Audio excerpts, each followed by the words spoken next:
We're here today with David Rowe, Professor of Law at the University of Miami School of Law. Good afternoon, Professor Rowe. Good afternoon, sir.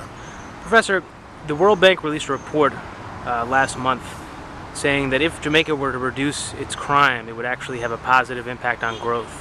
What do you think the impact of this report is, and are there any specific industries that could benefit the most from this reduction in crime? Well, I agree with the World Bank report. It is obvious that Jamaica has had too much crime, too much violent crime for too long. And a reduction of crime, which we have seen in the last 6 months, will definitely have a positive impact on the tourist industry in Jamaica, which is financially very important for many Jamaicans.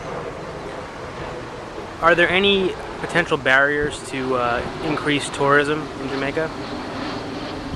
Well, certainly one of the potential barriers is the perception that there is ongoing sectarian violence, gang violence, drug-related violence, shower posse violence in Jamaica. So we must reduce that perception overseas. And in order to reduce it, we have to actually just be in command of the crime scene, the crime situation in Jamaica. We need to go into a situation where they're similar to many of the other tourism destinations where there is almost no violent crime. Wouldn't it be great if we had a month in Jamaica where there were no murders?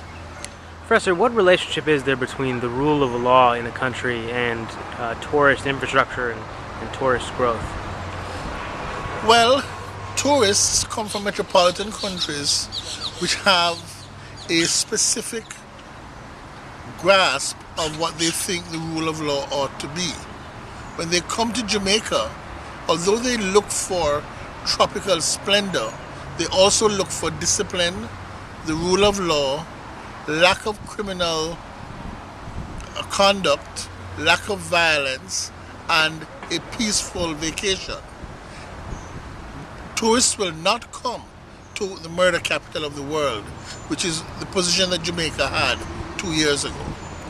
Professor, what kind of consideration does the government give to this linkage between tourism and the rule of law, or what kind of consideration do you think it should be giving? Well, I think that the government of Jamaica should focus on the very, very close relationship between maintenance of the rule of law and the improvement and development of the tourist industry. Tourists want a peaceful, calm environment to enjoy themselves. They don't want to be in a situation where there is gang or gun violence or drugs being sold to them when they don't wish to have drugs sold to them. Professor, thank you very much for your time. Thank you, sir.